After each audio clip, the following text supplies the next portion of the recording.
Et bonjour à tous et bonjour à toutes et bienvenue sur ce nouveau podcast cinéma, tout nouveau podcast. Je suis très heureux de démarrer un nouveau podcast parce que j'en avais déjà fait un il y a un an de cela, mais je voulais revenir à un podcast que j'adore ça et surtout cette fois-ci, je serai accompagné à chaque fois, à chaque émission de nouveaux invités. Alors, ce sera des personnes qui pourront revenir, des personnes qui ne reviendront pas peut-être aussi, mais je serai toujours entouré pour débattre de divers sujets. Je suis très heureux de vous retrouver pour cette première de l'effet Vertigo. Alors si je peux me permettre de te donner un conseil, c'est oublie que t'as aucune chance, vas-y fonce. On sait jamais, sur un malentendu ça peut marcher. Baptiste part en bleu. Baptiste délicieux.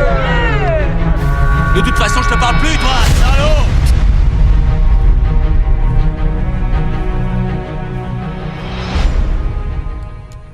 C'est vraiment un gros tas de merde. Et aujourd'hui, je suis accompagné de... Alors, vous allez voir qu'au niveau des pseudos, c'est pas fait exprès, mais il y a quelque chose, voilà, quelques coïncidences qui ont fait que on se retrouve aujourd'hui avec Louni Loutre et Vieil Ours. Du coup, voilà. Il y a une thématique animalière quelque part. C'est ça. Bienvenue aux eaux de Beauval, du coup. Non, mais je suis très heureux en tout cas, de vous recevoir aujourd'hui pour cette première. On a déjà débattu ensemble et c'est pour ça que je voulais absolument vous avoir pour cette première. Et je vous laisse vous présenter. On va démarrer par toi, Louni Loutre. Ok, d'accord, dans le grand bain directement, Ah oui. avec l'exercice préféré de toute personne qui se respecte. Du coup, je suis Louni Loutre, de mon prénom Léa. Je suis streameuse depuis assez récemment, depuis 2 ans, sur Twitch. Je me concentre sur des jeux indépendants, à l'esthétique plus ou moins bizarre. Le plus chelou, le mieux c'est. J'ai mon propre podcast sur le ciné que je fais en live, qui est un bimensuel où les invités viennent parler d'un film qui les a marqués et on tire le fil de la façon dont les films qui nous marquent veulent dire quelque chose à propos de nous, au final, ce Oui. qui est un peu poétique. Euh, et voilà, que dire d'autre. J'ai une fille, j'ai un chien qui s'appelle Oli, Ah, voilà, qui est mon âme et mon sang. bah oui, c'est les âmes sœurs, ça. Exactement. On les aime trop. Bien, merci et je suis très content de te recevoir aujourd'hui et surtout que j'avais déjà participé à ton podcast, donc je suis content de pouvoir rendre l'appareil et on va passer au tour de Monsieur Vieil Ours. Et bonjour, bonsoir, je ne sais pas à quel moment en fait va être écouté ce podcast. En tout cas, bonjour, merci encore une fois de m'avoir invité, mon cher Loïc. Oui, parce qu'on est un peu tous aussi passés chez Louni pour parler cinéma. De toute façon, dès qu'on a la possibilité de pouvoir parler cinéma, c'est sûr que on va pas s'en empêcher, n'est-ce pas? Effectivement. Donc je suis Vieil Ours, je suis créateur de contenu, principalement sur le cinéma et je fais également des lives sur Twitch depuis un petit moment déjà, sur un peu tout et n'importe quoi qui me passe sous la main. Voilà, le but est de passer un bon moment, de laisser un petit peu tous les tracas du quotidien et on sait qu'il y en a beaucoup et de pouvoir justement profiter du moment. Voilà. Eh bien, merci à toi et encore très heureux de vous recevoir tous les deux. Allez voir forcément ce qu'ils font sur les réseaux sociaux, tout sera forcément dans les descriptions. C'est très important d'aller les soutenir et ils font du très bon travail, c'est pour ça que je les invite. Et c'est des personnes avec qui j'aime bien débattre, donc c'est toujours très intéressant. Comme je l'ai dit au début, 3 sujets. Donc à chaque fois, les invités viennent avec un sujet, moi également. On va débattre sur ces sujets-là. Et le thématique aujourd'hui, pour cette première émission, on va parler des slashers, on va parler de la nostalgie et de l'effet Vertigo. Et en parlant d'effet Vertigo, comme c'est le nom de l'émission, c'est le premier sujet de Vieil Ours. Et oui, mais on l'appelle le travelling compensé, dolly zoom ou bien encore transtrave, mais on le connaît principalement sous le nom de effet vertigo, inventé par Irmin Roberts pour les besoins du film Vertigo d'Hitchcock. L'effet vertigo donc consiste à reculer la caméra tout en effectuant un zoom avant ou inversement, avancer la caméra en effectuant un zoom arrière. Le sujet principal reste donc cadré de la même manière, mais l'arrière-plan subit des déformations de perspective, soit un allongement ou un tassement. Il peut servir à symboliser le vertige, comme dans Vertigo, en donnant l'impression que l'escalier s'étire à l'infini, la terreur soudaine d'un danger imminent comme dans Les Dents de la Mer ou Le Roi Lion. D'ailleurs, c'est très très rare quand on voit ce genre d'effet normalement d'optique ou de caméra qui est fait dans un dessin animé. Et il peut aussi donner l'impression que les deux duellistes se rapprochent comme dans Mort ou Vif. Enfin bref, je ne vais pas tous les faire, vous avez compris, cet effet a été utilisé à de très nombreuses reprises depuis son invention, qu'il en est même devenu presque un cliché en fait. Et je me suis rendu compte qu'il fait partie de ces effets qui ont tendance un peu à me sortir du film, à briser un peu l'immersion. Et bah, je me posais la question, je me dis que ça pourrait être un bon sujet, hein, on est sur un podcast qui s'appelle L'effet Vertigo, de réfléchir un petit peu à ces effets qui sont utilisés, des effets caméra qui ont été beaucoup utilisés dans le cinéma. Et je me pose la question, est-ce que ça fait un peu la même chose pour vous déjà? Est-ce que pour vous, quand vous avez ce genre d'effets, habituellement, bah, vous les identifiez et du coup, ça vous sort un peu du film? Alors, c'est vrai que j'ai beaucoup réfléchi à ta question on a eu les sujets avant, Vous forcément. avez 4 heures. Ouais, on a 4 heures, ça fait beaucoup. Mais c'est vrai que quand j'ai lu le sujet, tu m'as fait beaucoup réfléchir parce que je me suis dit, c'est vrai que j'y avais pas forcément pensé, moi, au départ, quand je regardais des films. Il y a même l'effet de la demi-bonnette. Pour ceux qui ne savent pas ce que c'est on rajoute un objectif à la caméra qui va permettre de voir le second plan et le premier plan très nettement, avec juste autour du personnage principal qui est au premier plan, un léger flou qui le contourne. Et donc ça s'appelle une demi-bonnette dans le cinéma. Et c'est vrai que je me suis fait la réflexion que quand je vois ce genre d'effet-là, alors ça me sort pas forcément moi du film personnellement, enfin, mais tu penses qu'à ça. Enfin, je veux dire, je me suis dit, ah, j'ai la demi-bonnette où il y a un effet vertigo, où il y a un effet quelconque.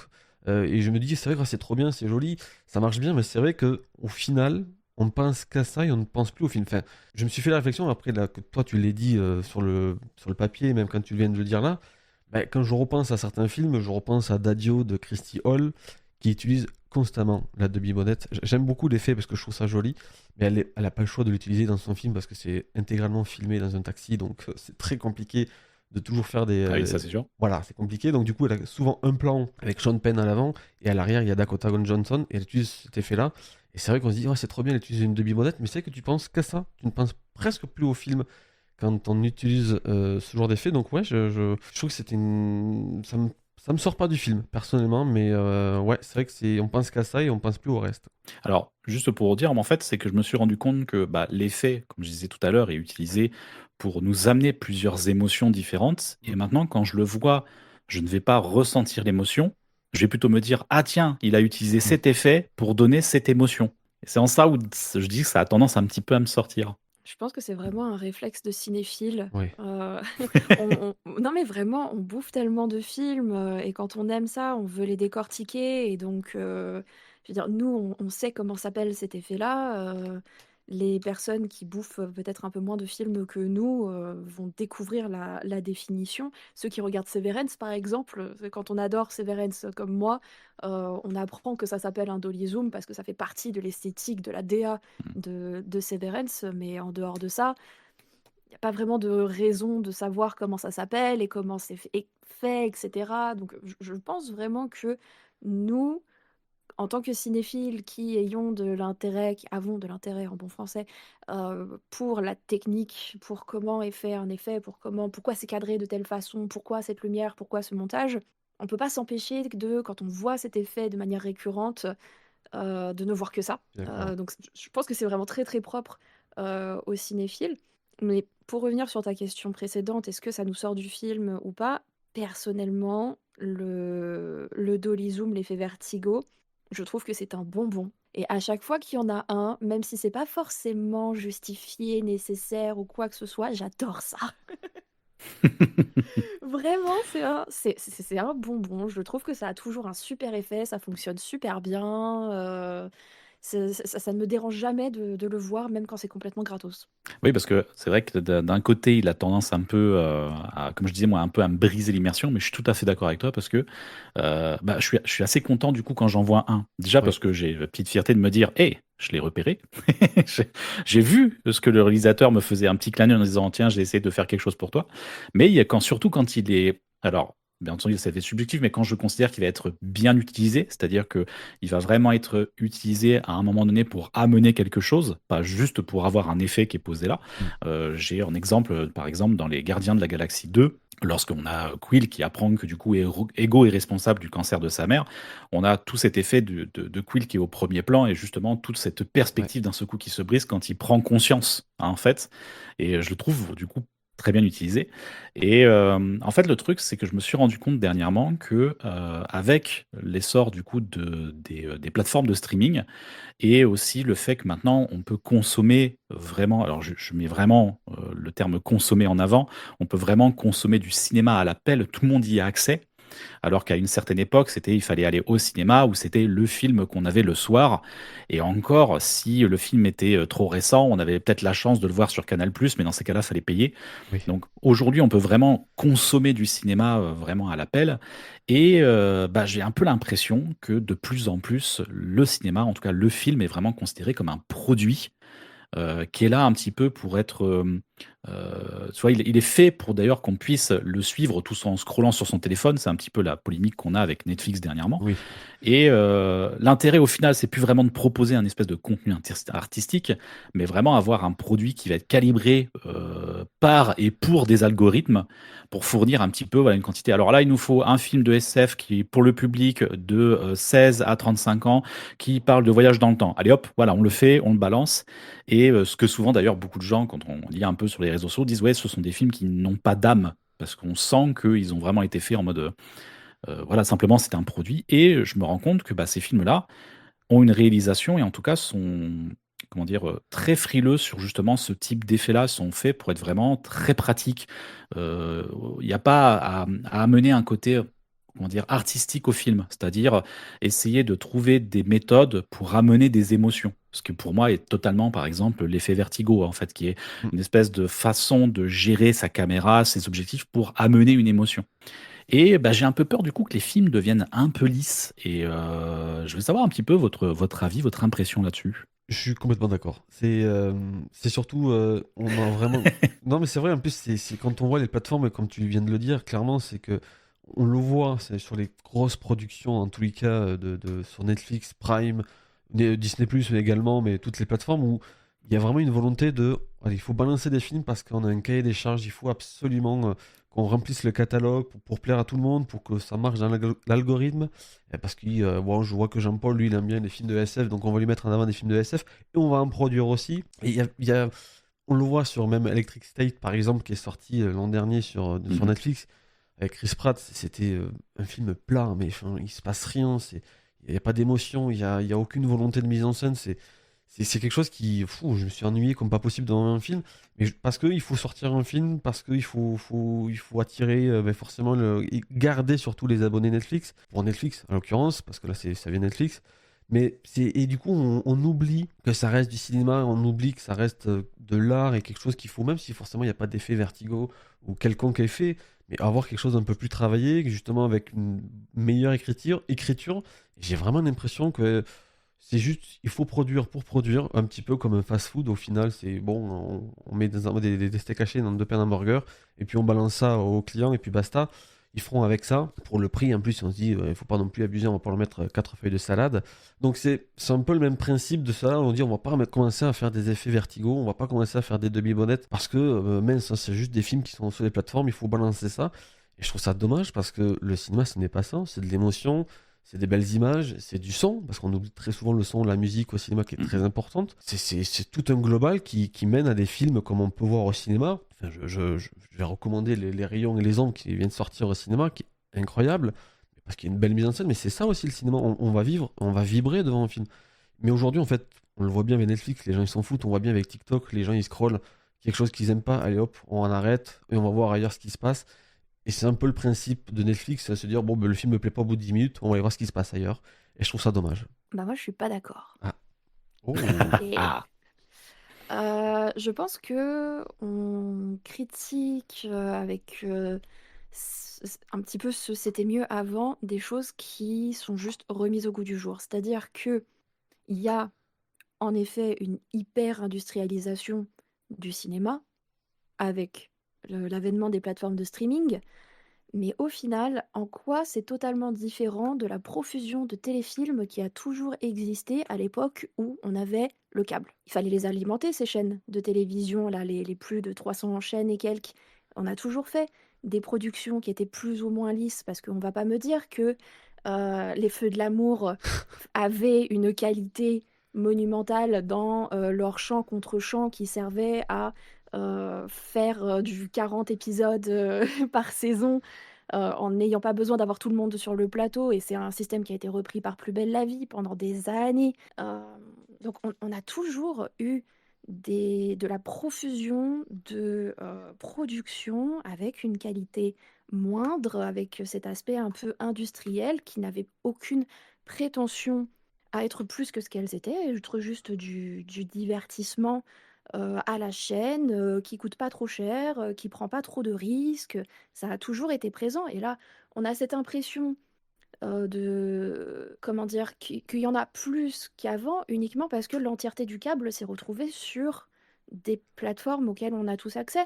Le côté scroller, quand on avait justement plus de 300 chaînes, on voyait un contenu qui était un petit peu bof, qui nous plaisait pas, on passait à la chaîne suivante. On n'avait aucune race.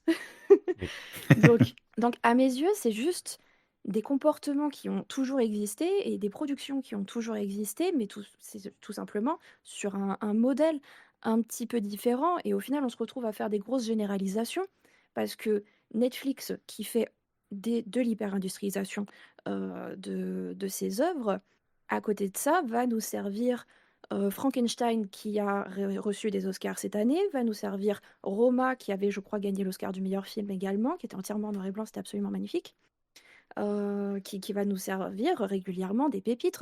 Train Dreams aussi, nommé aux Oscars cette année, production Netflix.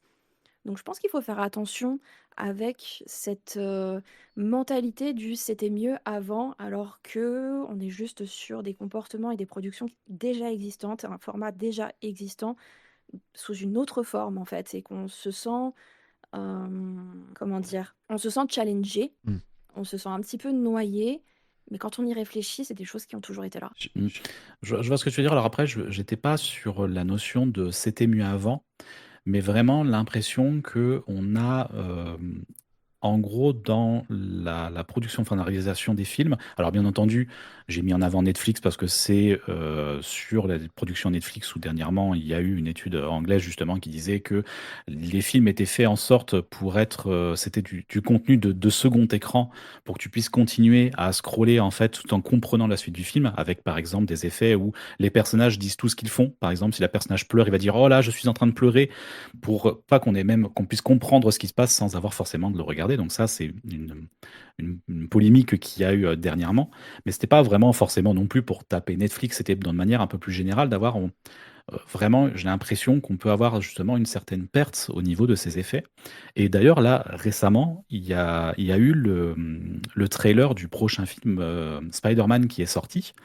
Et ça a été très marrant parce que j'ai remarqué sur les réseaux sociaux, beaucoup ont critiqué un plan qu'il y a dans ce trailer, un plan où on voit un gros plan en fait de l'œil de Oui. Peter Parker sous le masque.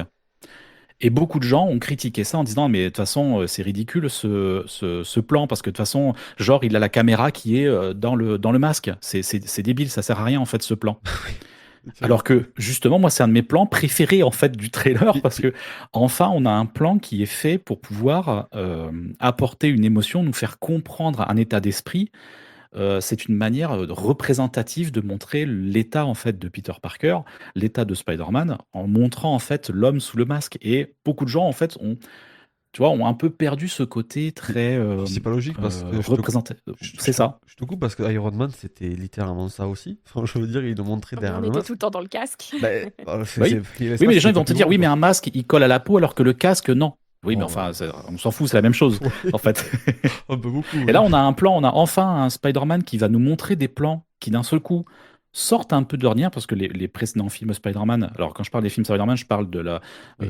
la nouvelle mouture du Marvel Avec- Cinematic Universe, Avec Tom Holland. sont très calibrés, sont très, je trouve, très plan-plan au niveau de la réalisation. Il n'y a pas grand-chose vraiment. C'est On est mainstream. là sur un film purement.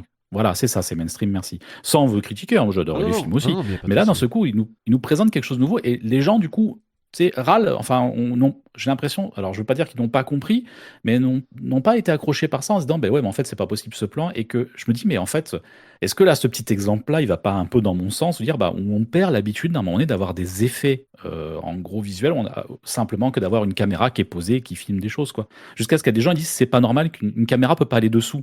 Mais dans un film, la caméra n'existe pas.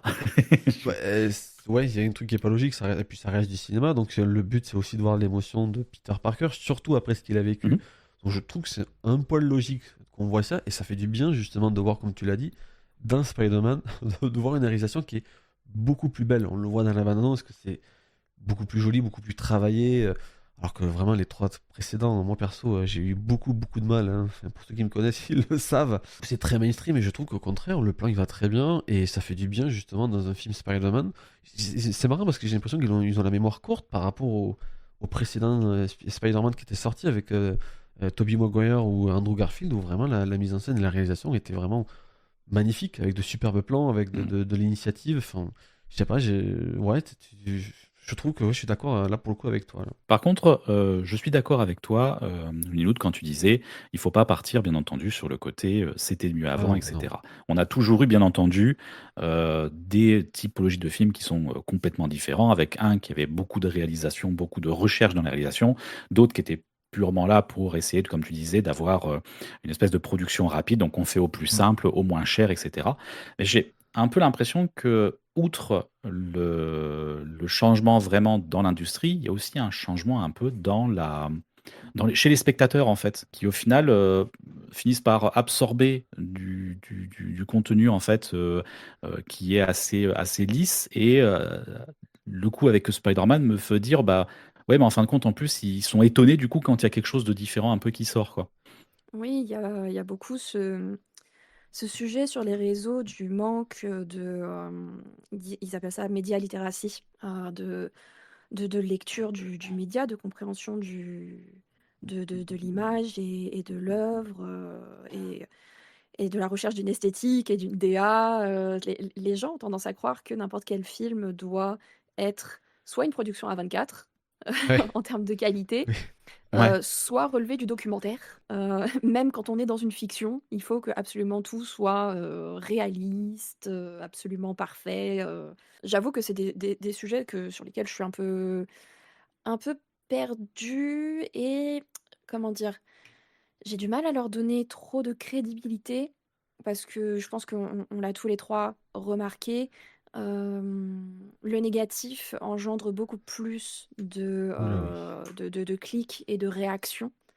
Donc Mm. forcément, on atteint plus de personnes en faisant la moindre petite critique un petit peu bête, parce que les gens vont réagir au quart de tour, plutôt que de juste être positif. Et j'ai un peu l'impression que des polémiques comme cette histoire de masque de Spider-Man relèvent vraiment du non-sujet, en fait. Enfin, surtout que c'est vraiment tout sauf grave dans un film. Ça doit être un plan qui doit durer 10 secondes à peine, ou peut-être 20 secondes s'il y a d'autres plans. Même pas, ouais. Enfin voilà, tout dépend dans le film s'il réutilise ou pas l'effet. Mais enfin, je veux dire, ça va apporter de l'émotion au personnage, donc c'est trop bien, hein, c'est ce qu'il faut. Mais en plus, enfin, il y a plus grave que ça, quoi. Je sais pas. Moi, ça m'a pas Ouais, choqué, je Ah, en mais tout de pense toute cas. façon, il y a. vraiment, on est juste sur des gens qui essayent d'avoir de l'attention sur les réseaux sociaux et qui se mettent à critiquer le moindre tout petit détail dans le but de créer des réactions, Oui. alors que à la base, eux-mêmes, ils en ont rien à cirer, hein, que la caméra ne rentre pas dans un masque. Parce que oui, en effet, personne n'est bête à ce point-là. Oh, Je pense que je regarde un peu trop les réseaux sociaux. Je oh. pense aussi, je pense aussi. J'allais dire, en fait, en tout cas, même si pour revenir un petit peu sur cet effet vertigo, c'est vrai qu'il a tendance un peu à me sortir. Comme je disais tout à l'heure, bah, je suis un peu content de le voir. Et il y a même un peu un côté nostalgique, Oui. je dirais, à le voir. Parce que ça me rappelle un peu bah, quand j'ai découvert le cinéma, ce cinéma un petit peu d'antan, vous savez, quand on était jeune, comme ça, histoire de faire mon vieux boomer. Mais c'est un peu, voilà, il y a un autre exemple, c'est les plans de vue aériens. Ah oui. Tu vois, aujourd'hui, ils sont tournés en drone. Alors, c'est super fluide, c'est magnifique. Tu vois, tout le plan, il peut être super sympa. Il peut même passer entre des poutrelles et tout ça. Enfin, bref, les plans sont vraiment super bien foutus.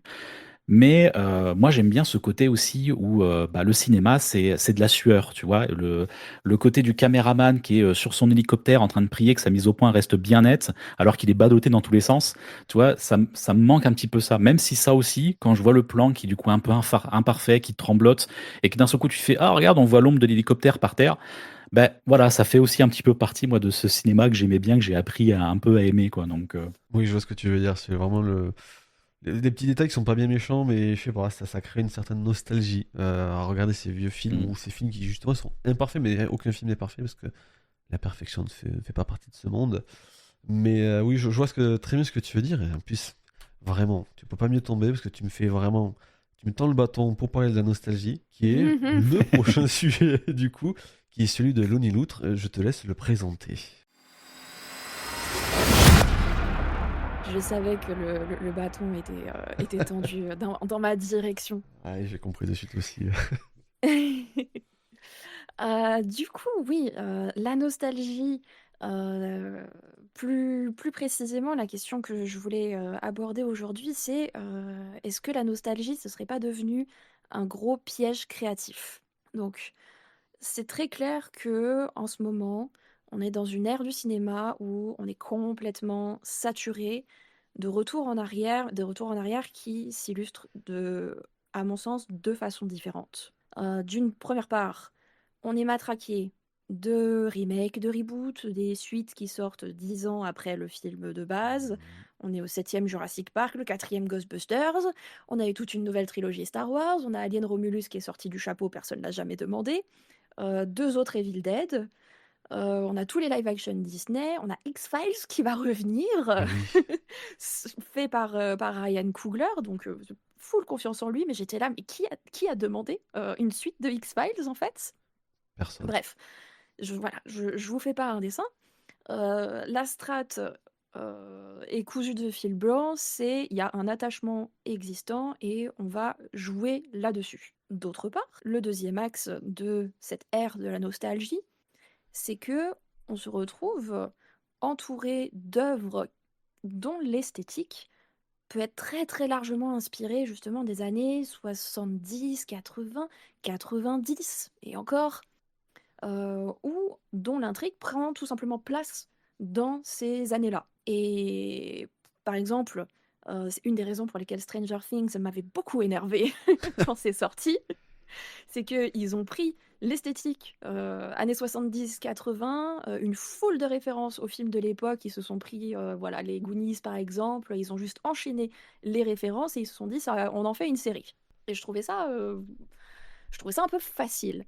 De façon moins évidente, on va avoir l'esthétique de La La Land, on a Licorice Pizza qui était sorti il y a quelques années, donc il y a aussi le fait qu'on a envie de nous vendre le retour à une atmosphère qu'on aimait, ou peut-être que les choses nous semblaient plus simples, peut-être que ça fait appel à l'enfance, ça fait voilà, appel à des films pour lesquels on avait un attachement, une atmosphère qu'on aimait bien. Donc ce marché de la nostalgie, il est massif et commercialement, ça a l'air de fonctionner vu que il continue dans cette direction. Créativement, ça me semble moins évident, on est moins rassasié, je trouve, par ce qu'on nous propose qui est issu de ce marketing de la nostalgie. Donc moi, la question que je vous pose, c'est est-ce qu'on est encore dans la création quand on s'appuie sur ces deux axes, ou est-ce qu'on est dans la flemme? Ouais, j'avoue que la question est bien complexe, mais je pense il y a un peu des deux, parce qu'il y a, quand c'est par exemple un film historique ou un film qui est obligé d'aller dans l'époque, alors ça va certainement créer de la nostalgie chez certaines personnes, mais je pense que là, ça sera plutôt involontaire, parce qu'on parle d'un biopic, on parle d'un film historique, quelque chose qui va raconter une histoire, mais t'as des films comme Police Flash 80 qui viennent de sortir, où c'est vraiment de la pure nostalgie, et où vraiment le film se base que sur ça, que sur le commercial de ouais, vous avez vu, c'est les années 80, c'est trop bien, vous rappelez des années 80? Et le problème, c'est que ça parle qu'un public qui est né dans les années 80. Enfin, moi, je suis pas du tout grandi dans les années 80, donc ce qui fait que ça ne me parle pas du tout. Mais j'ai grandi avec le cinéma des années 80. Mais c'est vrai que c'est devenu un peu trop, je trouve, présent au cinéma, comme dans les séries d'ailleurs, parce que beaucoup jouent sur ça aussi. Et ça, c'est la faute, pour moi, enfin la faute, entre guillemets. C'est Stranger Things qui a lancé cette mode-là. Je sais plus en quelle année que c'est sorti la première saison, je suis désolé. Mais du coup, je me dis, ouais, ils ont vraiment, c'est devenu très très commercial et ils se servent que de ça pour parler d'un film. C'est même plus un sujet qui aurait pu être intéressant. Le seul film que je trouve intéressant qui justement me parle de la nostalgie, mais en même temps qui est un peu méta, on va dire entre guillemets, c'est vraiment, il faut ouvrir des grosses guillemets, C'était mieux demain avec Didier Bourdon, et tu sais que je suis pas trop fan de la comédie de ce film-là, Mais je trouve qu'au contraire, il se sert de cette nostalgie-là de l'ancienne époque où la femme était à la cuisine, ce genre de truc qui a beaucoup évolué aujourd'hui, et encore heureux. Mais il se sert de ça justement pour passer un message là-dessus, de se dire que finalement, c'était pas si mieux que ça avant, que heureusement que ça a évolué. Et en fait, je trouve ça intéressant. Quand il y a un propos, je trouve ça intéressant. Si c'est juste pour faire comme Police/80, certes, je l'ai pas encore vu, hein, je vais pas le critiquer sans l'avoir vu, où vraiment, tu as l'impression, en ayant vu des extraits, la bande-annonce, enfin, je passe en salle hein, pour voir comment ça se passe, le film, où j'ai l'impression que c'est juste vanne sur vanne pour faire passer, dire, oh, vous avez vu, vous rappelez les années 80? Il n'y a pas vraiment de fond dans le film, et ni de la forme d'ailleurs. C'est juste des vieux décors avec des vieilles répliques, avec un humour, quand on essaye de reproduire ce qui était les films des années 80, sans jamais y arriver. Et c'est normal, on a changé d'époque, ça fait plus de 40 ans que les années 80 c'est terminé. Enfin, j'exagère quand je dis ça, mais ça fait 40 ans en tous les cas qu'on n'y est plus. Et ça serait temps d'évoluer un tout petit peu aussi, d'arrêter de vouloir absolument, à part si c'est vraiment un but, vraiment avec un sujet de fond derrière qui est intéressant, mais faire ce film-là pour faire ce film-là, parce qu'on se dit, les gens sont de plus en plus nostalgiques, justement à cause de ces productions-là. Et donc du coup, forcément, le cinéma, il s'approprie les mœurs et des gens en fonction des années. Mais je pense aussi c'est le fait est que les périodes sont un peu plus compliquées, que les gens se remémorent le passé, comme tu le dis, en essayant de se convaincre que c'était mieux avant, alors que pas du tout. Hein. C'est juste qu'on était... Enfin, on a oublié. Je pense qu'on a oublié. Hein. Comme moi, quand j'étais jeune, je pensais que tout était bien. On jouait aux cartes Pokémon. Donc c'était cool, hein, je veux le dire. Je vais pas me plaindre, mais les époques n'étaient pas mieux. Mais le cinéma, certains films, en tous les cas, te font croire que c'était mieux avant. À vous les studios. Eh bien, c'est vrai que c'est un sujet qui est très intéressant Oui. et qui peut être difficile à synthétiser en fait en disant bah, c'est ça ou c'est Ouais. ça, parce qu'il y a déjà plusieurs choses. Sur la nostalgie, il y a, de ce que j'entends, moi, il y a deux choses. C'est que déjà, il y aura le fait d'utiliser les références d'une époque, c'est-à-dire d'utiliser une époque même complètement. On a le cas avec Stranger Things, justement, que tu citais, qui est vraiment une référence d'une époque, parfois même fantasmée. Et ce qui est drôle, c'est que tu as des personnes qui ont ressenti cette nostalgie alors qu'elles n'ont pas vécu dans cette période non plus. Oui, Tu ouais. vois, Oui, tout à avec fait. un attrait pour du coup cette période alors qu'ils ne l'ont pas vécu, mais qui ont quand même ressenti bah, la même forme, comme si c'était de la nostalgie en fait. Et donc il y a cette chose-là, le fait d'utiliser une époque. Et l'autre, comme tu disais, c'était de réutiliser des films, des séries ou autres qui avaient été faites avant et de faire des suites, de faire des sursuites, etc., des nouveaux remakes pour pouvoir, en fait, comme tu disais, le côté un peu cynique, de profiter un peu du doudou des gens pour se faire de la thune dessus en disant, bon, bah, on prend pas spécialement de risques. Ça, je pense que tu as voulu parler de ça à un moment donné. On prend pas de risques. On prend un film Ghostbuster, tout le monde avait bien aimé, l'histoire est déjà écrite, hop, on le refait, c'est bon, ça a marché, on aura des thunes. Et en fait, pour moi, il y a du bon et du mauvais là-dedans. On va avoir, c'est comme le bon et le mauvais chasseur, tu vois.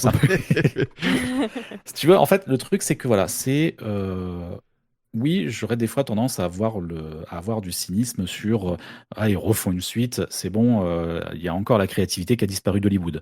Là, tu vois, dernièrement, tu as Disney qui a annoncé, non, dernièrement, c'était l'année dernière, mais qui ont annoncé que, bon, à partir de maintenant, chaque année, ils feront au moins deux suites et un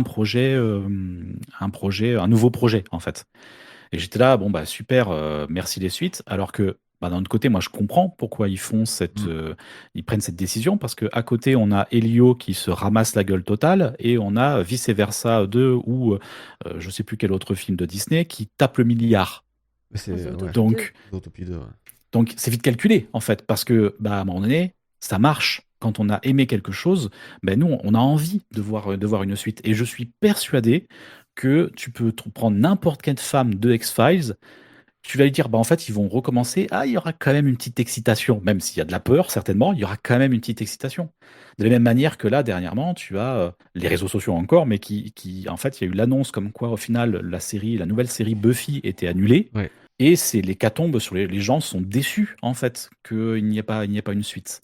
Donc, je comprends un peu quand même cette notion aussi où bah oui, moi j'aurais tendance à dire bah c'est de la facilité de vouloir reprendre quelque chose, puis merde, arrêtez aussi de vouloir bah, en gros faire de la thune sur notre enfance ou sur ce qu'on aime en fait. Arrêtez de vouloir faire de la thune avec nos doudous.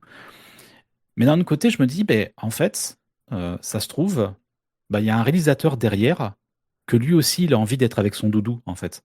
Et ça me fera toujours penser en fait à Peter Jackson qui a commencé le cinéma parce que quand il était jeune, il a vu King Kong, donc le King Kong de 1933. Et en fait, il s'est toujours promis qu'un jour, il réaliserait ce film. Et tu vois, me dire à un moment donné, je vais voir le film et je fais, ouais, bon, allez, encore un King Kong, ils ont voulu encore jouer sur la licence pour se faire d'études. Mm. Mais derrière, il y a quand même quelqu'un qui, en fait, avait un rêve à réaliser. Donc je me dis, tiens, est-ce que aussi, c'est pas un moyen de, tu vois, je pense un peu au réalisateur aussi de dire, bah, peut-être que le gars derrière avait peut-être envie vraiment d'utiliser cette histoire pour raconter quelque chose. De la même manière que je trouve que tu parlais de Ghostbusters tout à l'heure, le Ghostbusters, là, l'héritage qu'ils ont sorti, ben, en fait, je le trouve nickel. Je trouve Ouais. que c'est exactement une suite qu'il faut. J'allais Bon, revenir, ouais. le 2 qu'ils ont fait pour moi, bon, bah, du coup, là, c'est l'aspect commercial, Oui. parce qu'il n'a pas à être là au final.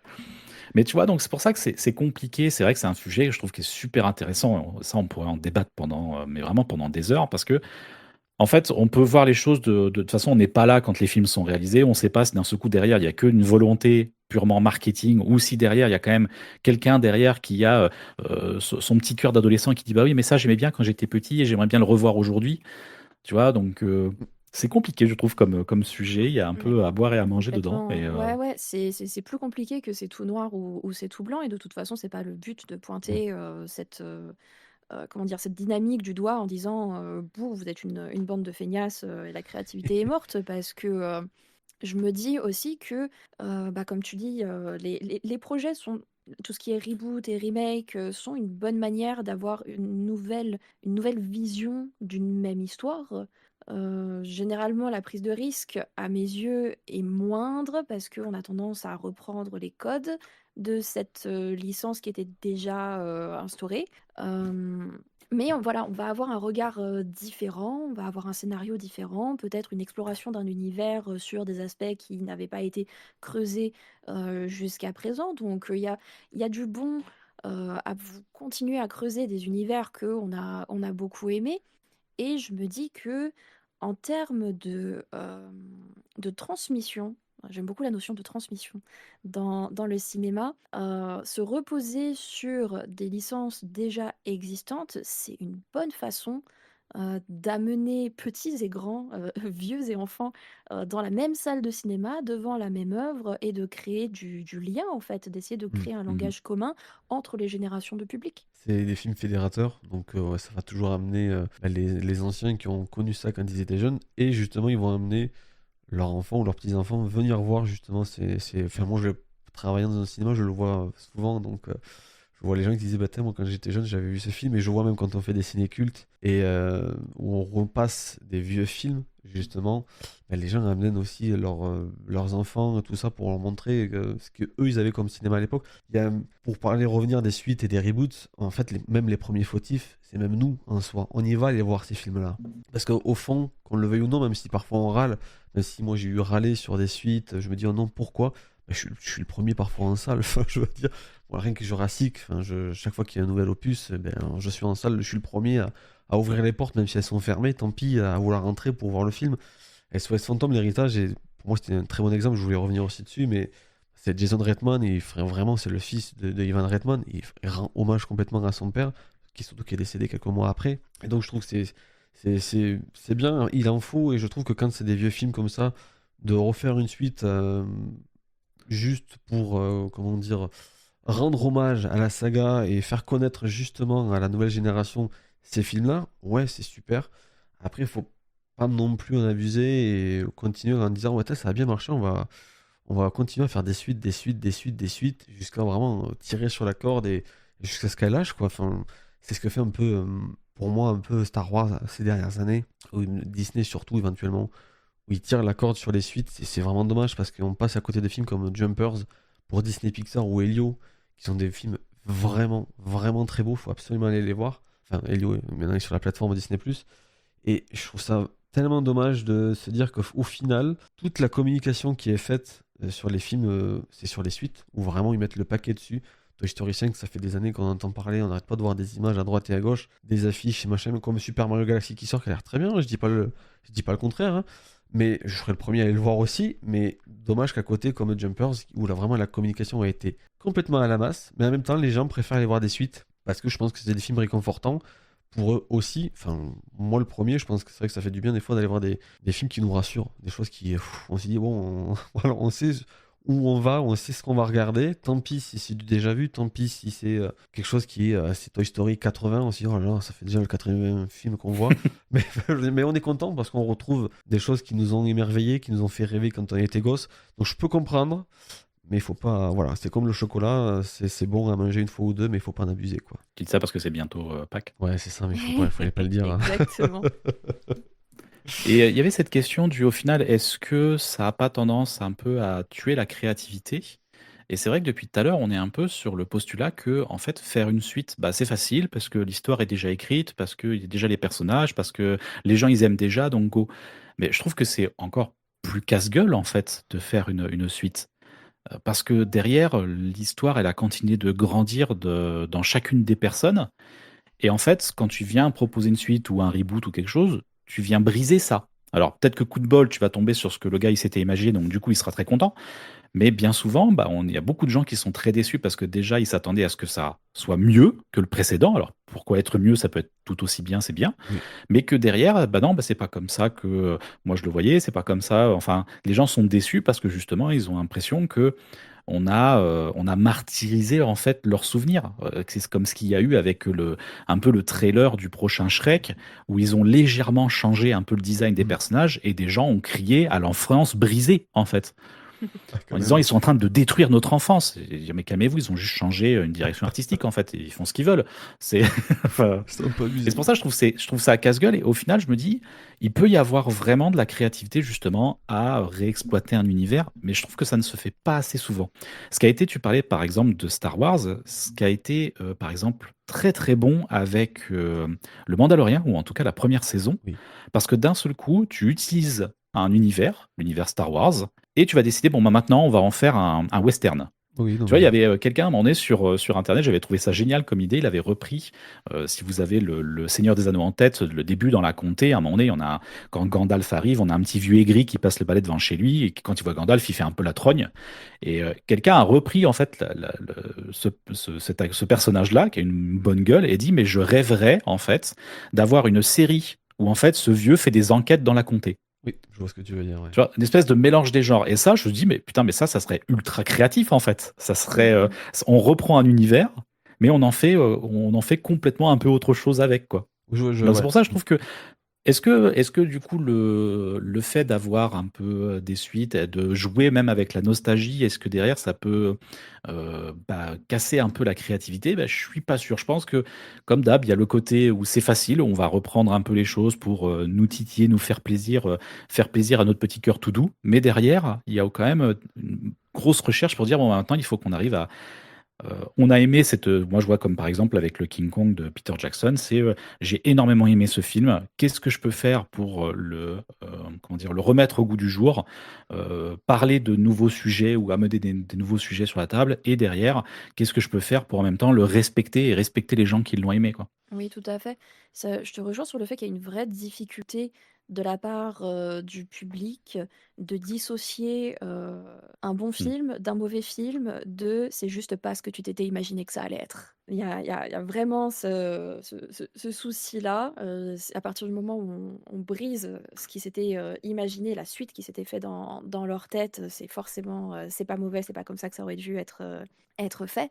Euh, Il y a aussi, je pense, comme problème entre guillemets, ce qui peut donner l'aspect de la flemme de certains remakes et reboots, c'est que les films qu'on cite, les grandes licences qu'on aime, étaient pensés de façon originale, avec un propos par rapport à une époque, ils sont assez ancrés dans leur époque. Et si on n'essaye pas de retravailler ce propos ou de retravailler justement l'angle d'attaque, je pense que c'est à ce moment-là qu'on se retrouve avec quelque chose qui tombe à plat, parce que ça ne cherche pas à parler au public d'aujourd'hui, ça ne renouvelle pas ses enjeux, ça renouvelle pas son discours, et donc forcément ça nous parle pas aujourd'hui. On a l'impression qu'ils ont fait un coup d'épée dans l'eau. Donc il y a vraiment une question de quelle a été la priorité au moment de faire la production, qui est ce que tu disais tout à l'heure, on peut pas vraiment le savoir. Est-ce que Mm. la priorité c'était le marketing, faire du fric, ou est-ce que c'est vraiment de renouveler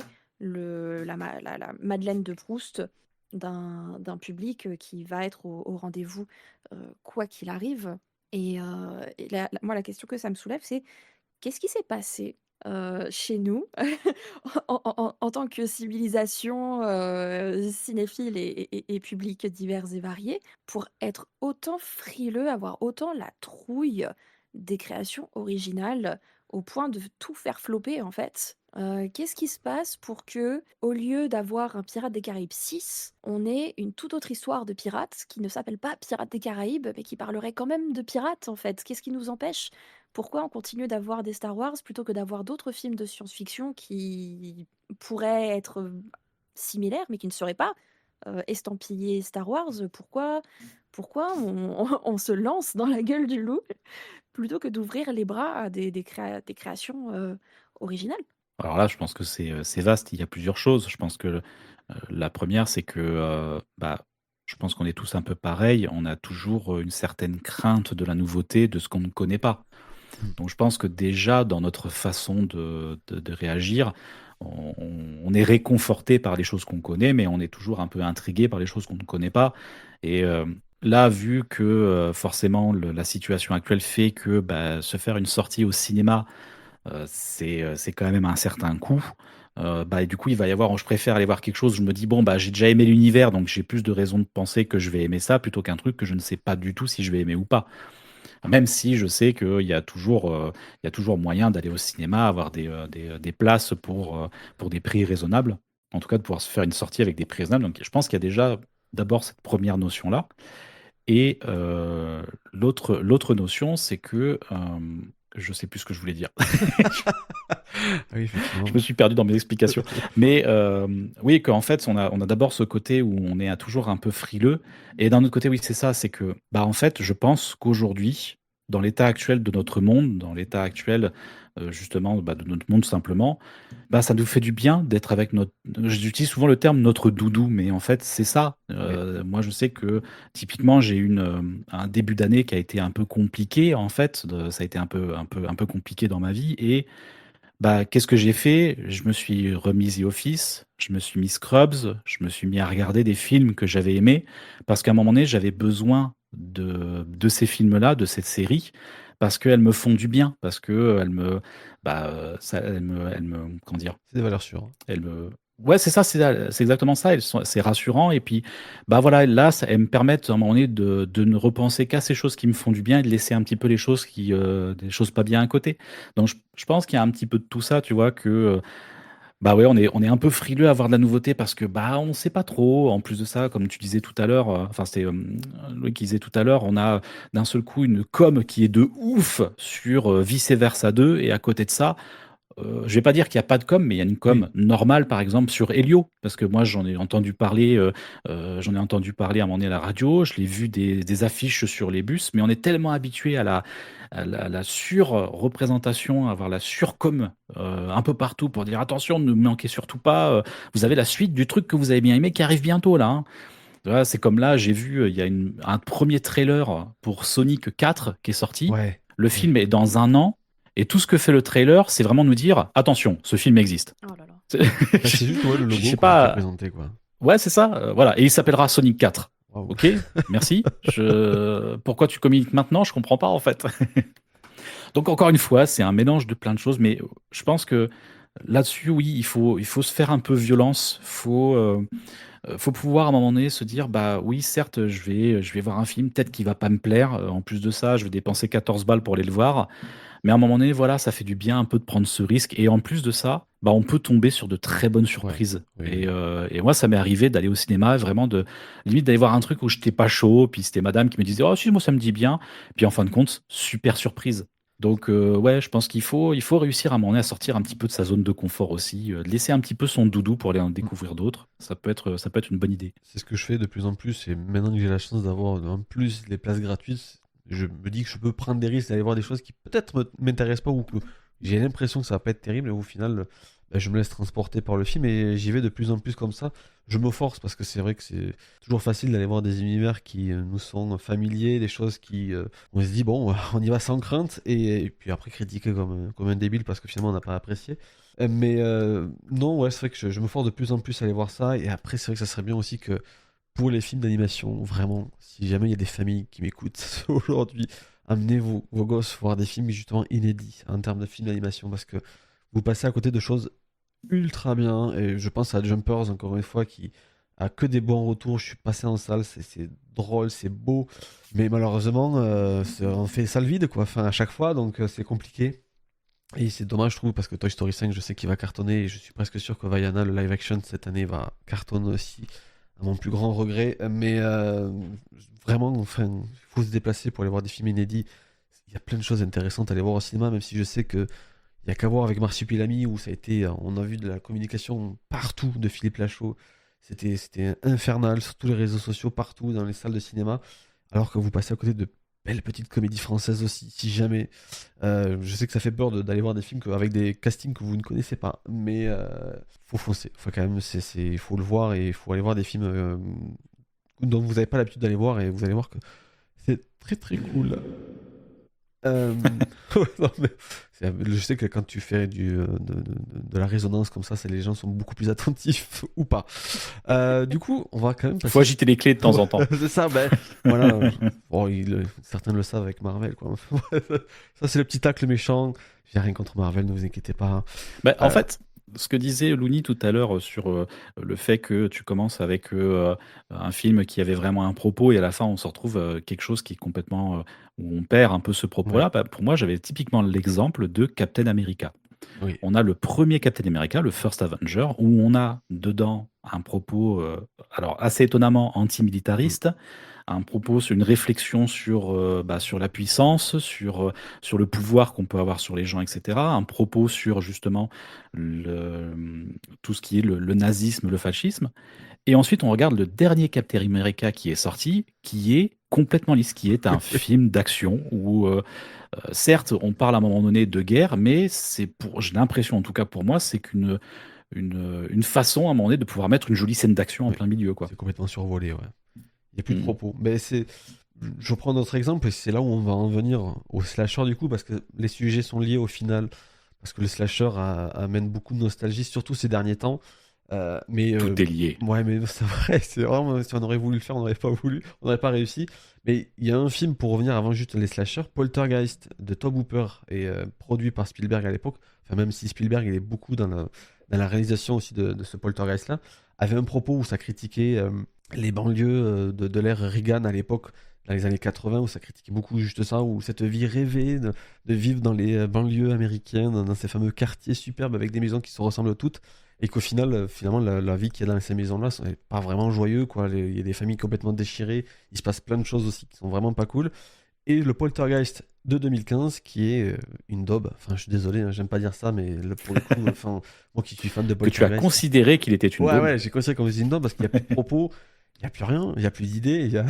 On voit qu'il n'y a pas Tobe Hooper ni Spielberg derrière. Et tu dis, c'est juste un film d'horreur pour faire un film d'horreur. Et je trouve ça regrettable parce que Poltergeist est un super propos. Mais enfin, bref, c'est parce que je suis pas objectif, c'est mon film préféré d'horreur. Donc, bon. Et du coup, pour revenir au slasher. Je me suis fait une réflexion ces derniers temps parce que ça fait maintenant depuis presque 10 ans. L'an prochain, ça fera 10 ans qu'on est vraiment bousculé par les slashers parce qu'il y a énormément de films. Je les ai quasiment tous comptés. Il y en a près d'une vingtaine de films en même pas 10 ans qui sont sortis. Alors, vous allez me dire, ouais, bah, c'est pas énorme en soi, mais pour des slashers, un peu. Parce qu'il faut savoir que les slashers ont connu plusieurs vagues dans leur carrière. Ça a démarré en 1974 avec le tout premier slasher qui s'appelle Black Christmas. Alors, même si le tout premier est sorti quelques mois avant, c'est Massacre à la tronçonneuse, mais ça c'est pour être tatillon un petit peu. Et c'est Halloween en 78 qui a lancé cette mode-là avec John Carpenter, forcément à la réal. Et ce film-là a lancé cette nouvelle mode des slashers. On a eu derrière Vendredi 13, on a eu les Freddy, on a eu Chucky, et ça s'est éteint. Après du coup Freddy, parce qu'on a eu des suites sur des suites, on n'en pouvait plus, ça a duré quelques années. Et fin des années 80, la plupart c'était presque des téléfilms au final, des slashers. Et Wes Craven, le maître de l'horreur, est revenu en 95, enfin 96 en France, avec Scream, qui a lancé cette mode des néo-slashers, des slashers très méta, où c'est avec un propos, hein, du coup, qui critique forcément les films d'horreur de l'époque, ça critique souvent même les slashers aussi, où il y a toujours quelque chose de dire, c'est un peu ridicule, mais vous allez voir que c'est pas si ridicule que ça. Donc je trouve ça très intéressant, et Scream a relancé cette mode-là. On a eu du Souviens-toi l'été dernier, du Urban Legend, même Halloween est revenu, avec 20 ans après.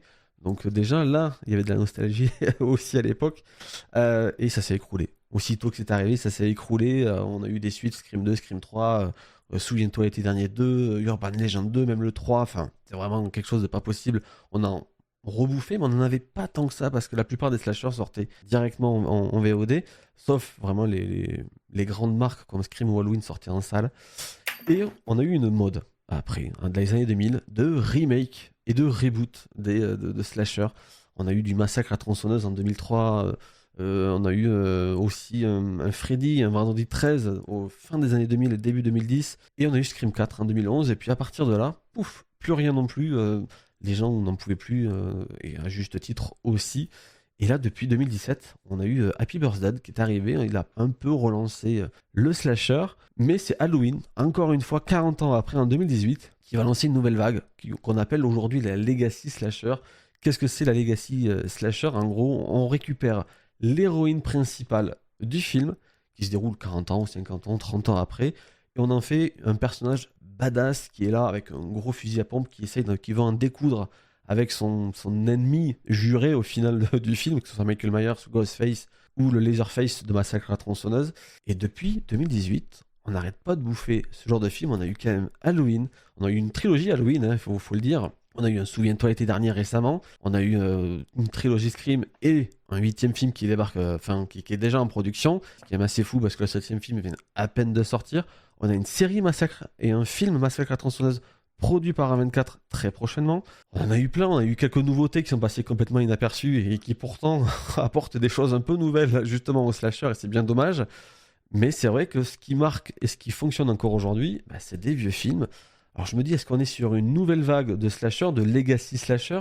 Est-ce que c'est vraiment utile? Est-ce qu'encore une fois, on tire pas un peu trop la corde là-dessus? Moi, je me pose la question de, est-ce qu'on n'est pas déjà sur la fin des slashers? Est-ce que on n'abuse pas un peu trop avec les suites? Encore une fois, est-ce qu'on reproduit pas les mêmes erreurs du passé dans ce sous-genre d'horreur où il y a tellement de choses à faire? Je vous pose la question. C'est compliqué, ouais. Compliqué le slasher. Louni, est-ce que tu veux te lancer? Ouais, bah écoute, j'ai une sainte horreur du Legacy Slasher, donc ça, déjà, je le pose. Ça, c'est fait. Je vois pas spécialement l'intérêt, je trouve que ça fait des choses forcées. C'est le dernier Scream, là. À la base, c'était même pas supposé être ça. Ils ont complètement improvisé parce qu'ils ont viré l'actrice principale à cause du conflit israélo-palestinien. Donc on est vraiment sur des gens, ils se raccrochent aux branches. Complètement. Donc à mes yeux, on n'est pas sur des choses qui sont très, très crédibles. J'ai même du mal à savoir à quel public ça s'adresse. Donc je suis paumée par rapport au Legacy Slasher. En revanche, moi je trouve que, j'ai constaté un regain d'intérêt un peu, pas parodique, mais un peu cynique, un petit peu, bon, si on va dire parodique, du slasher, avec, comme tu disais, le Happy Birthday. Sur Canal, l'autre jour, j'ai vu quelque chose qui s'appelle Hort Eyes, Oui. qui est sorti, qui est un slasher de Saint-Valentin. Qu'est-ce que j'ai vu passer d'autre? Il y avait un slasher d'hiver aussi que j'ai vu passer il y a quelques mois, qui est sorti aux alentours des fêtes de fin d'année, Thanksgiving? qui reprenait... Comment? Thanksgiving? Oh, c'est vrai, il y a Thanksgiving aussi Ouais. qui était sorti. Non, mais c'était quelque chose comme Autre chose? Ok. Winter ou Call de quelque chose. J'ai plus le nom. Ça reprenait le principe de Happy Birthday, cette histoire de boucle temporelle et tout. Donc, autant le Legacy Slasher, je ne vois pas l'intérêt, mais je vois des gens qui s'amusent, qui s'éclatent avec ce principe du slasher en ne se prenant pas trop au sérieux. Et je pense que le public le prend pas au sérieux. Et ça donne des trucs qui sont très fun, qui peuvent être assez créatifs au final. qui essayent en tout cas de redoubler d'originalité pour se démarquer les uns les autres, et juste en proposant du fun. Donc voilà, autant le Legacy Slasher, je pense que tout le monde s'en passe, mais d'avoir une nouvelle génération de cinéastes qui utilisent les slashers, ce format-là, pour s'exprimer et pour s'éclater, je pense que c'est une très bonne chose. Pareil que tout qu'elle a dit. Pareil que tout qu'elle a dit. Non, alors moi, ça va être, je vais pas, difficile d'avoir un avis du coup sur ce sujet-là parce que je connais très très peu les slashers. J'ai très très peu, j'en ai très très peu regardé, à part justement comme tu disais, à un moment donné quand ils étaient alors chaque fois un petit peu à leur prime là, Oui. je me souviens de Souviens-toi l'été dernier. D'ailleurs, le dernier que je me suis fait, c'est justement le Souviens-toi l'été dernier qu'ils ont fait là récemment. Ah. Pareil, où j'ai trouvé, ça m'a beaucoup fait rire parce que, un peu, alors pas dans le mauvais sens, mais Oui. parce que je sentais vraiment que le film essayait de se raccrocher à des trucs et c'était un peu ridicule. Donc je connais très très peu les slashers et du coup je sais pas trop par rapport à ta question de savoir est-ce que on a un petit peu une nouvelle ère qui rentre ou est-ce que là c'est déjà en train de s'essouffler. Bah, je crois que Looney a déjà un petit peu répondu parce que je pense que, enfin j'ai l'impression qu'on a vraiment deux facettes d'une même pièce. On a d'un côté comme tu disais, cette nouvelle vague je sais plus comment tu l'as appelé, Legacy heu, Slasher, ouais. voilà, Legacy Slasher qui elle, je pense, va se casser la gueule très vite, en fait, parce que très rapidement, surtout si les productions ne sont pas respectueuses, en tout cas, du matériel de base et de leur public, pour ne proposer au final qu'une espèce de contenu un peu random en disant c'est bon, ça va marcher parce que tout le monde connaît. Mais à côté de ça, de ce que nous dit Louis, il y a des gens derrière qui ont l'air de s'éclater avec. Et est-ce qu'il n'y a pas un petit peu ça, en fait, le fait d'avoir d'un seul coup ces Legacy Slasher qui ressortent remet un petit peu plus le style au goût du jour et peut-être que du coup des boîtes de prod seront un peu moins frileuses pour financer justement des projets un petit peu justement de passionnés, de gens qui s'éclatent avec ça. Ça me ferait tu sais un peu penser à comment il s'appelle, Tucker et Dale Fighting the Oui. Evil, un des rares slashers que j'ai vu qui m'a fait mourir de rire parce que justement, là, on était vraiment. Au départ, moi, je pensais que j'allais simplement voir quelque chose qui se moque d'un slasher, alors que c'en est un. Oui. Tu vois, en fait, en plus, et je pense que l'avenir, il est là, en fait. On va avoir des vagues, comme on a eu des vagues films de monstres, Oui. films catastrophes, on a des vagues, mais que derrière, ça permet justement ça donne l'opportunité, je pense, à des gens, en fin de compte, de pouvoir s'amuser avec le genre et de pouvoir faire quelque chose avec. Et d'ailleurs, j'ai entendu dire que nous avons du coup Edgar Wright, donc l'auteur de la trilogie Cornetto, Honnêtement. qui veut en faire un autre. Ah ouais? Qui veut faire un autre film de la trilogie Cornetto, un autre film Cornetto, parce qu'à la base, en fait, pour rappel, les films de la trilogie Cornetto, en fait, ce sont, comme lui, il l'a appelé, des chevaux de Troie, c'est-à-dire d'amener de la comédie dans des films de genre. On a eu le premier avec Shaun of the Dead, où il l'a fait avec des films de Mm. zombies, on l'a eu avec le film policier, et on a eu ensuite avec les films, la SF, en fait. Et je me pose la question, quel autre genre on pourrait essayer d'amener de la comédie et je me dis bah tiens, est-ce que après tout ça ouvrirait pas la voie, tu vois, à des réalisateurs comme Edgar Wright pour d'un seul coup reprendre le slasher et de s'amuser avec. Ça pourrait être vraiment très intéressant parce qu'il y a beaucoup de choses à faire avec le slasher. Mais Je pense aussi. Ah oui, je pense. C'est ça que je trouve dommage, moi, avec cette nouvelle ère. Je vois bien les Scream 7 qui. Ça me fait chier parce que je suis fan de la saga et je trouve que jusqu'au 4 c'était vraiment trop bien. Et même le sixième était très intéressant. Mais tu sens que là, s'il n'y a plus le propos qu'avait Wes Craven à l'époque, en 96, où le côté méta a complètement disparu à mes yeux, où justement on n'a plus. Où vraiment il se raccroche aux branches, surtout avec le septième. En fait, ça se ressent surtout avec le septième parce que tout le scénario a changé, ils ont fait revenir Sidney Prescott. Et le pire dans l'histoire, c'est que ça cartonne. Meilleur démarrage de tous les Scream ever. Enfin, c'est quand même une dinguerie de se dire que les nouveaux Scream avec le nouveau casting a très peu marché. C'était quand même des succès pour que ça fasse des suites, c'est que c'est des succès. Mais qu'à côté de ça, un Scream 7 où vraiment tout a été repris de zéro, ça a cartonné, je trouve ça un peu dommage. Personnellement, je pensais que ça allait se casser la gueule, pour être honnête. Et je De trouve. la même façon, c'était Destination Finale, Oui. Bloodlines qui est sorti. J'ai trouvé que c'était une bouse monumentale. Ça n'avait aucun intérêt. Enfin, les effets spéciaux étaient tout simplement mauvais. C'était vraiment de la continuité pour de la continuité. Je pense que ça rentre dans ce que tu appelles un petit peu le legacy slasher d'une certaine façon. Bah, Voilà, ça a eu un succès de dingue. oui, C'est ça a très vraiment très bien marché. super rentable. Et en plus, Destination Finale, Bloodline, il reprend vraiment le truc de. Ah ben, vite, on reprend tout l'univers de Destination Finale mais finalement, on casse tout ce que la fin du 5 avait apporté, parce que le 5, je pense que c'était une belle conclusion en soi. À mes yeux, le 5, c'était la boucle qui était bouclée, et là, vraiment, on repart. Enfin, il y a encore le côté nostalgique qui revient aussi avec le 6, parce qu'on est juste là, comme avec le 7, où vraiment, enfin, j'ai pas envie de spoil Scream 7, mais la fin. Mais le 6 était en effet intéressant. C'est celui qui, comme tu disais, il avait ce côté très très méta. Oui. Ouais, Oui, ouais, celui-là, j'avais bien aimé. En fait, ce que ça me fait penser, c'est ce qui nous manque maintenant dans ces nouveaux slashers, malgré tous ceux qui s'éclatent à créer des slashers qui se prennent pas forcément au sérieux et tout, c'est d'avoir justement le slasher qui a un propos.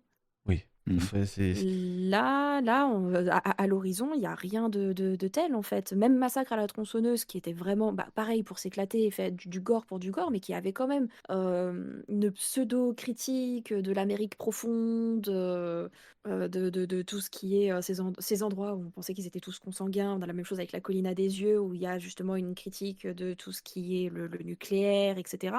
Il y avait quand même, même dans des choses qui ne servaient qu'à faire du gore pour le plaisir de éclater des têtes et découper des membres, il y avait un minimum de propos derrière pour justifier l'effusion d'hémoglobine et de cervelle partout sur les murs. Ouais.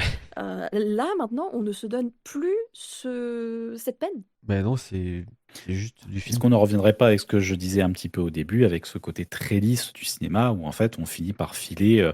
Bon, bah, en fait, vous voulez un slasher, alors un slasher, on coche les cases, il y a ça, il y a ça, il y a Ouais. ça dedans, voilà, le voilà. Oui, ben je trouve, moi, surtout sur les suites. Enfin, je le vois bien, le dernier Halloween qui est sorti en 2018, enfin pas le dernier du coup, parce que c'est Halloween Ends le dernier, mais la version 40 ans après avait un propos justement à proposer sur ce qui se passait sur le passé, sur le traumatisme vécu par les habitants d'Haddonfield. Scream 4 de Wes Craven, son dernier film, je crois que c'est son dernier film, si je dis pas de bêtises, avant qu'il décède. C'est pareil, en 2011, Scream 4 avait du propos. Enfin, c'est certes une suite, mais au moins c'est une suite qui était intelligente, où ça parlait des nouvelles générations, où justement l'ancienne génération traumatisée par des événements, où c'est devenu la bonne blague de la suivante. Et j'ai trouvé ça très intelligent. Là, vraiment, aujourd'hui, si on sort des suites, et notamment au niveau des slashers, en fait, ils récupèrent les codes de l'époque, malheureusement, où on sort des suites pour faire des suites. Et parce que ça marche, ça cartonne. Vendredi 13, à l'époque de la Paramount, ils comptaient arrêter au chapitre 4. Et comme à chaque fois les films fonctionnaient, mais finalement, le quatrième volet qui s'appelle chapitre final, et ils ont continué à faire des suites parce que ça fonctionnait. Mais parce que les gens avaient envie d'aller voir des gens se faire découper, se faire trucider à l'écran, et ça les faisait kiffer. Mais je trouve ça dommage parce que le slasher, en vrai, il y a tellement de bonnes idées, il y a tellement des propos, des sujets à traiter dessus, comme les Scream à l'époque, le premier en tous les cas. Et je trouve ça dommage qu'aujourd'hui on sorte des films juste parce que il faut sortir une suite, parce que ça a cartonné, et puisque les gens le réclament aussi. En soi, les gens attendent finalement Scream 8, alors que personnellement, après le Scream 7, pas du tout quoi. Alors que le Scream 6 derrière avait un propos justement sur les anciens films, ça a critiqué sans arrêt. Mais ouais, même souviens-toi l'été dernier, tu sens bien que le dernier qui est sorti, il y a des choses qui arrivent dans le film, tu te dis mais pourquoi ils le mettent quoi, à part juste faire référence au dernier film. Enfin, ouais, j'ai un peu de mal, je suis un peu déçu parce que je me dis j'adore le slasher, et quand tu vois Thanksgiving, Earth Eyes ou même Happy Birthday, où ils essayent d'un peu de l'originalité dans la narration, dans la mise en scène, ou même dans le format du slasher. Même un slasher qui est méconnu, il s'appelle Your Next, sorti en 2013 si je dis pas de bêtises, Oui. qui était vraiment très bien. Enfin, je veux dire, c'était pas non plus le plus grand slasher de tous les temps, mais au moins il y avait un peu d'originalité, ça un peu sortait du lot. Mais vraiment, moi j'en ai marre de voir ces suites à rallonge où on perd toute l'essence même de la saga. Alors oui, ça revient sur les sujets précédents où justement c'est compliqué de satisfaire les fans. De soit on fait comme la saga et au final on perd l'originalité, ou alors c'est l'inverse, on a trop d'originalité, il y a plus de... C'est compliqué d'avoir un juste milieu sur les suites, hein, c'est très très compliqué. Il faut un minimum syndical, où il faut avoir un propos quand tu racontes un film, surtout sur un slasher où ça parle des jeunes qui se font tuer par des mecs masqués. Enfin, je suis un peu en colère là-dessus, parce que Scream 7, moi, c'est un film que j'attendais beaucoup et quand j'ai vu le film, je me suis dit, ah ouais, d'accord. Ouais, mais il aurait fallu peut-être s'arrêter aussi, ça aurait été plutôt très bien, quoi. Oui, Alors, ce qui est oui, d'autant tout à plus fait. drôle, c'est que en même temps qu'on a la résurgence, encore une fois, des slashers, il y a un nouveau Scary Movie qui est en place, Ouais, qui se met en ouais. place.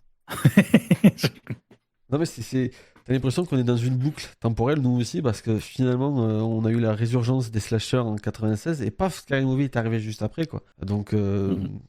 on revit les mêmes époques constamment avec un Scary Movie qui peut-être a l'air très bien, hein, je ne dis pas, parce que j'ai juste vu la bande-annonce, mais qui littéralement c'est un Scary Movie comme dans les années 2000, quoi. Donc, peut-être que justement il va s'en moquer et que ça va être le propos du film, justement de se moquer de ça, de faire exactement la même chose sans se mouiller, je ne sais pas. Mais j'ai l'impression, ouais, de revivre l'époque des années 2000 avec de nouveau Scary Movie, quoi. Donc bon, à voir ce que ça va donner, à voir ce que bon, et les slashers à voir aussi avec A24. Peut-être que A24 va faire revivre Massacre à tronçonneuse d'une manière qu'on n'a jamais vue. Qui sait? C'est en projet, ça? Oui, c'est un projet. Oui, il y a une série, il y a un film. Ouais, ouais. Par Par, Comme par on A24. a senti A24. d'un seul coup l'intérêt dans la voix.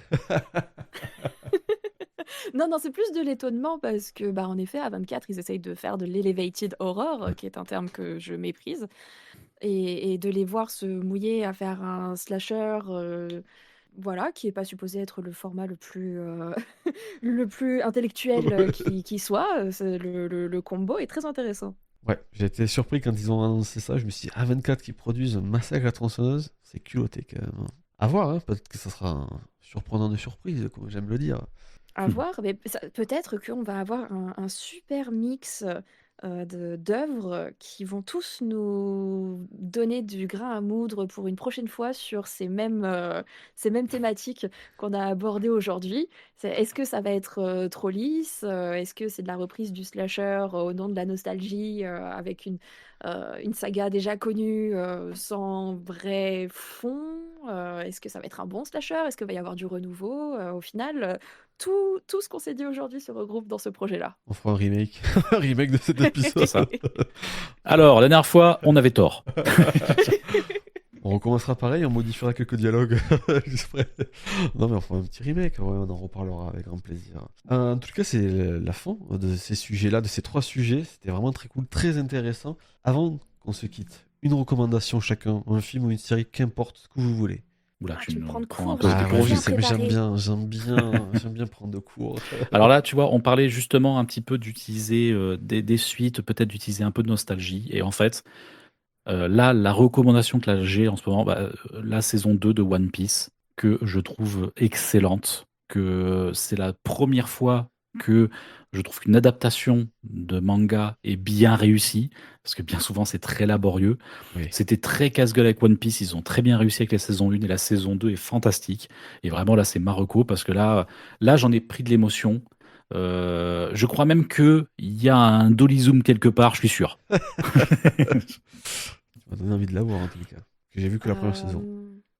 Moi, je pense que ce que je vais recommander, j'en ai parlé tout à l'heure, je l'ai vite fait mentionner, ça va être le Frankenstein de Del Toro. Belle tour. Histoire de quand même se souvenir que parfois Netflix, ils font des productions avec une grosse DA. Del Toro, c'est quelqu'un qui est extrêmement créatif et très esthétique, et c'est pas forcément ce qu'on attend d'une production Netflix, mais de temps en temps, voilà, ils parient sur quelque chose et ils font le bon pari. Et je pense qu'il faut les regarder pour leur montrer du doigt la bonne direction, parce que au final, l'industrie du cinéma dépend de nous et de notre consommation. Donc, consommons les choses plus qualitatives et les prises de risques pour leur montrer que c'est ça qu'on veut. Bien dit. C'est beau. Ouais, c'était très beau. Et moi, Merci. en fait, j'ai 2 films. Tout à l'heure, j'en ai parlé, mais c'est un film je vais te conseiller un film au cinéma. Oh, tu triches. Ouais, je sais, allez, c'est mon émission, je m'en fous, je fais ce que je veux. Mais un film qui est sorti au cinéma qu'il faut absolument voir, et c'est Les Rayons et les Ombres de Xavier Giannoli. Je sais pas comment ça se prononce, je suis désolé, avec Jean Dujardin. C'est formidable. Certes, c'est très long, c'est 3h20, mais on les voit pas passer. C'est beau, on en ressort choqué, on en ressort sur un sujet très dur, très compliqué. Mais c'est un excellent film. Je sais que ça fait peur 3h20 aujourd'hui, les films longs, mais il faut absolument voir Les Rayons et les Ombres. Et le deuxième, c'est sur une plateforme, donc pour ceux qui n'ont pas forcément les moyens d'aller au cinéma, vous avez un film qui, pour moi, est toujours passé inaperçu et qui est génial. Je l'ai revu, c'est Zathura, une aventure spatiale qui était censée être une suite de Jumanji à l'époque. Mais c'est vraiment un film d'aventure familiale extraordinaire et qui a pas du tout vieilli à mon sens.